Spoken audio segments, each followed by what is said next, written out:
waxaan bini aadan badan maanta ay ku dhaqmayaan ma tusayso inay naftooda jecel yihiin.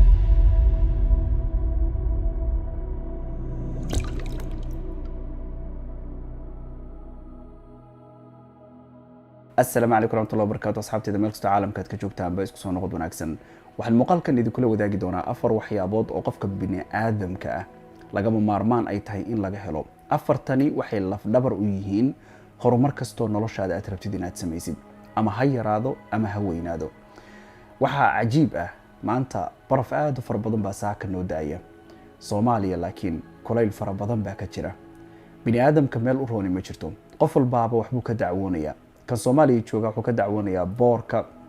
wuxuu ka dacwoonayaa kulaylka tirada badan kan qurbahan iyo dhulkan joogana wuxuu ka dacwoonayaa barafkan tirada badan ee hadda daaya wuxuu ka dacwoonayaa qabowgan tirada badan bini aadamka marka hadii kulayl la geeyana dacwo laga waayimayo hadii la geeyo qabowna dacwo laga waayimayo ilma aadam subhanallah ilaahi wuxuu tilmaamay xataa jannada markay tagaan cuntooyinka loo keenay xataa dood bay ka keenayaan waxay leeyihiin cuntada tan waa kuwan adduunyada ku soo cuni jirnay oo kala weeyay marka ilaahay subhanahu wa ta'ala wanaag allah ayna siiyo adduunyadeena iyo aakhiradeena allah wanaajiyo waxaan rabaa inaan iraahdo sideedaba nolosha waxaad ogaanaysaa markaad si guud ahaaneed u fiirisid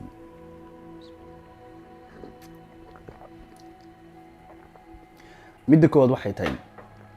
waxaad ogaanaysaa bini aadamka kooda ugu farxadda badan muuqaal ahaan waa qofka ugu murugada badan markuu qarsoodiga noqdo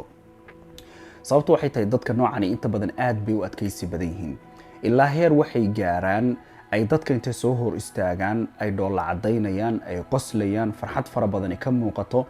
laakiin markuu keligii noqdo culays fara badan baa saaran inta badan dadkani waa dad aad u dulqaad badan una adkaysi badan waayo dulqaadka iyo adkaysigu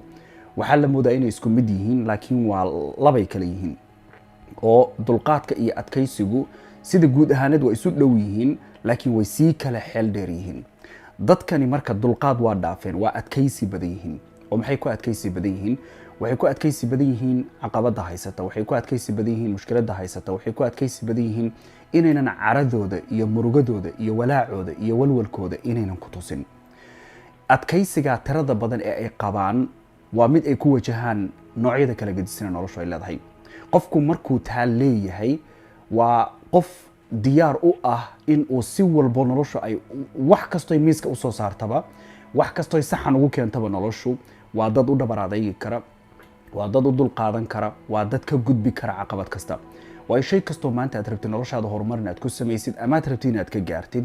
waa qasab caqabadu la iimaanaya walwalbu la iimaanaya kurbu la iimaanaya su'aasha ugu horeysa isweydiinaysa waxay noqonaysaa sideen waxaan u sameeyaa ama maba sameyn aqaano ama sideen yeela ka bacdi su'aashaas waxa ka dhalanaysa jawaabteedii saxda ahayd oo ah marka shayga xataa hadaadan aqoonin sida uu bilaabi lahayd xataa hadaadan garanaynin meesha laga maro xataa hadaadan u cilmi lahayn danta iyo duruuftu inay kugu qasabto inaad dhex gashid oo bilowdid oo samaysid qaladaadka qofku uu samaynayo ayuuna wax ku bartaa qof aan qalad samaynin wax ma barto haddii maanta caqabadi ku hortaalo caqabada ku hortaalana ay tahay waxaan ka baqayaa inaan qalad sameeyo gal samee ku dhaqaaq qaladka inaad samaysid baa ku dhaantay intaad meel iska fadhiyi lahayd oo aadan waxba samayn lahayn qalad mar haddii la arko micnaheedu waa qof wax isku dayaya waa qof raba inuu isbedel sameeyo waa qof doonaya inuu booska uu joogo ka kaco oo boos kala tago nolosha marka qaladaadka ka dhacaya iyo waxyaabaha ay dhici kartay macquulka noqon kara sida rabtiin inay noqon waayaan waxyaabahaas oo dhan dadka kuwooda horumaray iyo kuwooda horumarin intuba way dareemaan adigu marka muhiimadaada koobaad maxay tahay laf dhabarta aad ku socotaa horumarkaaga waa in aadan dadka murugadaada iyo walwalkaaga iyo jileecaaga iyo daciifnimadaada dadku in aysan arkin midda labaad waxay tahay markuu goosku xanuunayo oo habeenkii oo dhan aad kaar iyo dikaankiisa aad ka seexan weydid subaxii ballan baad dhigataa dhakhtarka tagtaa ha layga siibaa tiraahdaa in la siibo iyo dikaanka habeenkii ku hayay ka daran waxa daran in la siibo taasa xanuun daran waa midda labaad waxa ku dheer iligii aad wax ku calaalinaysay waad waayaysaa sax maxay tahay sababta keenaysa qofku inuu u dul qaato in iliga xanuunkiisa laga siibo oo xanuunka tiro badan uu dareemo iligiibana u waayo waayo wuxuu rabaa inuu ka baxo dikaankan aan dhamaanayn iligii in la siibo ma ahane xanuunku ma dhamaanayo sax adigu marka naftaada xaalad kastoo nolosha maanta ku haysatood ciriiri ka dareemaysid hase yeeshee ciriirkaa ku haysta uu ciriir kale kuu dheeryahay ciriirka kuu dheeri muxuu yahay dadkana inta ugu badan waatan haysataa qofkii inuu wax barto ma rabo inuu raadiyo ma rabo inuu u dhabar adayga ma rabo inuu innaba in yaroo xanuuna xataa kulayla u dareemo si uu noloshiisa isbeddel ugu sameeyo ma rabo wuxuu ka baqayaa cabsi badan ka dareemayaa booskii uu intan oo sano noloshiisa uu deganaa ee ku qanacsanaa haddaan ka guuro tusaale waxaa dhici karta magaalada deganta inaad iska nacday laakiin inaad ka guurtid maxaad uga baqaysaa waayo waxaad uga cabsanaysaa magaaladan saaxiibbaa ii jooga magaaladan qaraabadayda joogta magaaladan eheladayda degan bad haddaad si kale u fiirisid ka warna haddiiba noloshaadu aysan isbedelaynin magaaladan ay dibudhac kugu tahay ehelkaagu ma garabka intay ku qabtaan bay wax ku tarayaan maya qof walba tiisaa haysata sidii adiga ku haysata iyaga u haysataa haddii marka aad u ogolaatid in xaaladdaa aad ku jirtid cabsi ku haysata ama kalsooni darro ama amaanan qaban karin ama tuhmada iyo shakiga iyo kalsooni aaminaad la-aanta naftaada kaa haysata hadday maalin walba saa kuu celiso xanuunkana joogtu ahaanaya laakiin hal mar ood gowskaa dambe intaad qaniintid lacag baad haysataa shaki baa kugu jira business baa rabta inaad geshid waxaad ka baqaysaa amay lacagtu kaa luntaa laakiin meel oolaanshaheeduna waxba kuguma soo kordhinayo aan walwal kale ka ahayn ama lagaa dhacaa amay kaa baaba'daa amaad wax ku qabsan weydaa amaadba ka dhimata waxyaabo badan baa kugu soo dhacaya businesska hamigaaga ku jira intii xanuunka aad la noolaan lahayd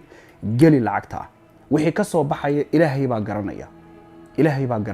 laakiin adigu wixii samee ha ka baqin ha ka cabsanin haddii kale xanuunkan joogtada isbedel la-aantan silican baad mar walba ku jiraysaa maalin walbana la waabarisanaysaa mar kastana dareemaysaa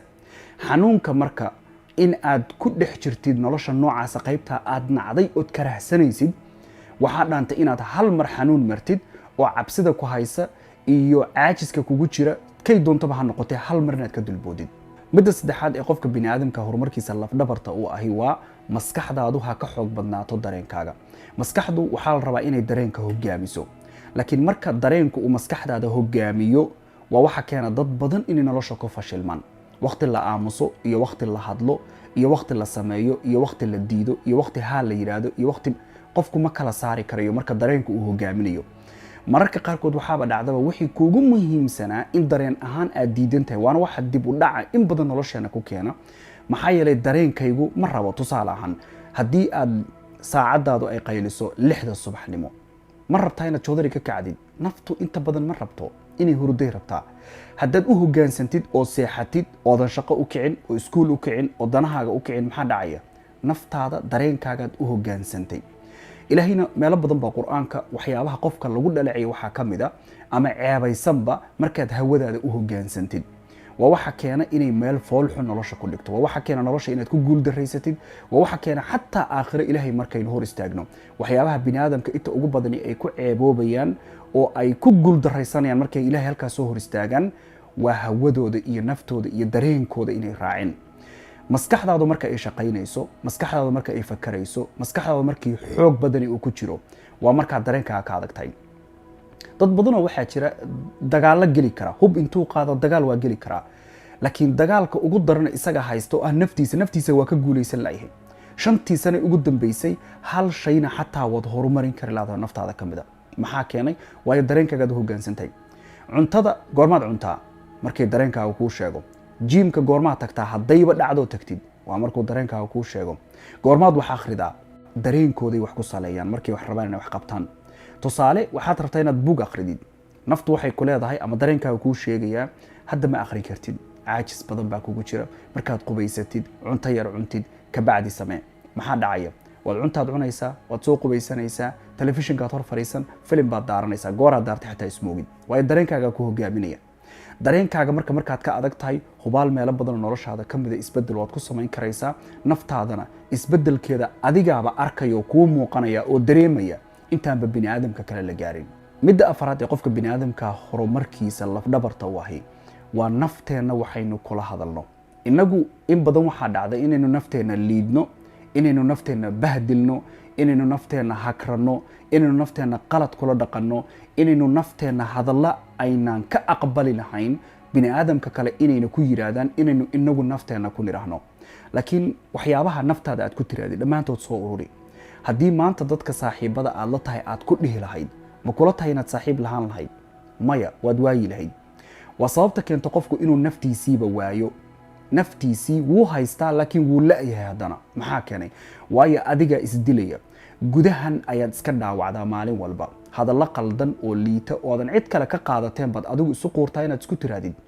hadallahaad xataa haddaad dad kale ku oran lahayd ay sabab u noqon lahayd in xiriirkiinnii qaaliga ahaa ee qiimaha badnaa iyo walaaltinimadiinnii jari lahaa, haddaad ku dhihi lahayd iyaga, ayaad naftaada maalin kasta ku tirahdaa. naftaada u naxariiso. naftaada kalgacalka aad cid kale siin lahayd horta naftaada u qab. meelaha qofku inuu naftiisa uu jecel yahay lagu garto waxaa ka mid a adkaysi badanna oo ku yeesho. tusaalaan xiriir baad ku jirtaa, qof baad la socotaa, hase yeeshee qofkani maalin walba waa ku niyad jabiyaa, siduu doonuu kaa yeelaa, wuu kugu ciyaaraa, dareenkaagu wuxuu ka dhigtay ciyaar, toyga carruurta ku ciyaarta maaragtay oo kaluu kaa dhigtay, siduu rabuu kaa yeelaa. markuu rabuu ku soo wacaa, wuxuu doonuu kugula hadlaa, markuu doonuu ku raaligeliyaa. macnaha qof siduu doonaba gudahaaga uga shaqaysanaya. laakiin qofku markuu naftiisa jecel yahay oo naftiisa uu uga jacayl badan yahay cid kastaba, wuu yaqaanaa dadka noocaasa sida looga dhaqaaqo. wuu yaqaanaa sida dadka noocaasa naftiisa looga fogeeyo. waayo naftiisa jacaylka uu u qabo iyo qofka kani siduu ula dhaqmayo ayaan is aqbalaynin. waxa aad jeceshahay waad dhaqaalaysaa. waxa aad jeceshahay naxariis baad kula dhaqantaa. waxa aad jeceshahay waad daryeeshaa. waxa aad jeceshahay waad soo dhawaysataa. laakiin waxaasu hadduu yahay wax ku gubaya, maanta dab ma soo dhawaysan lahayd? haddaan soo qaado hadda oo funaanadeedii dab saaro, see noqonaya? waa i gubayaa. naftayda maadaama aan jeclahay, xanuunkaana aanan rabin, maxaa dhacaya marka? waan iska tuurayaa dhambasha, maba soo qaadaya marka horeba. marka qofku markuu naftiisa jecel yahay, meelo fara badan oo noloshiisa ka mid ah horumar ku yimaada. waa waxa keenaya marka naftaada inaad qof kale uga jacayl badnaatid. waa waxa keenaya inaad baaba'did oo niyadda ka dilantid, ood aamintid qof dambaba noloshaada inaadan helaynin. xiriirkan waqti badan buu kaa soo qaatay inaad iskaga samirtid, iskaga dulqaadatid, ku jirtid. waxaan bini aadan badani maanta ay ku dhaqmayaan ma tusayso inay naftooda jecel yihiin. waxaad arkaysaa qof kule cuntaan ka go'ay. waxaad arkaysaa qof kule hurdadii baan ka go'ay. waxaad arkaysaa qof kule danahaygii baan qabsan waayey. waxaad arkaysaa qof kule jaamacadaydii, iskuulkaygii, waxbarashadaydii, shaqadaydii, wixii dhan waa iga burbureen. maxaa burburiyey? maxaa yeelay qof baa ka tegay, uu jecel yahay, sax? halkaa waxaa kaaga muuqanaysa marka inuu naftiisa qofkaa uga jacayl badan yahay. laakiin markay arrintu noqoto inaad qof kale naftaada uga jacayl badan tahay, waa shay qaldan. ilaahay subxaana wa tacaala markuu tilmaamayay qofka bini aadamka iyo dadka inuu waxtar u yeesho eheladiisa gaar ahaan, waxaa la yidhi quu anfusakum ayaa la yidhi. naftaada lasoo hormariyey. naftaadu markay wax noqoto ayaad wax noqon kartaa adigu. naftaadu markay wax noqoto ayaad meel gaari kartaa. laakiin naftaadu intaysan waxba ahayn, qof bini aadamana qalbigiisa si fiican uma kasbanaysid. waayo in badan oo dadka ka mid waxyaabaha isku samaynayaan waa bahdilaad. naftooda iyagaa dullaynaya. allahna subxaana wa tacaala meel kale qur'aanka haddaynu fiirino wuxuu tilmaamaya ata'muruuna annaasa bilbiri watansawna anfusakum. war ma naftaadaad iloobaysaa oo dadkaad wanaagga faraysaa? aaway naftaadii? waxa meel walbaba qur'aanka markaynu fiirino ilaahay subxaana wa tacaala inuu ku dhiiri gelinayaa in nafteennu ay ka horayso nafaha dadka kale marka hore. teenna markaynu wuxuu noqono ayaynu dadka kalena wax tari karnaa. qofku markuu naftiisa jecel yahay ayuu jacayl bixin karaa. waxaadan haysan maba bixin kartidba. qofka bini aadamkaahi waxay Soomaalidu tiraahdaa laba qaawan isma qaado. qof isaguba jacaylka uu ku qaba ka maran oo sida uu kula dhaqmaya ay ka turjumayso in uusan jacaylba ku qabin, adigu inaad jeclaataa waa haddii caqliga fayow ee saliimka lagu fiiriyo waa wax qaldan. haddaba naftaada cid walba uga jacayl badnow, naftaada cid walba uga daryeel badnow. naftaada ayaa wax walba ka horeysa. dhammaantiin intaynu video kale dib ugu kulmayno waana walaalkiin Ayuub Waydile. wassalaamu calaykum waraxmatullaahi tacaala wabarakaatuh.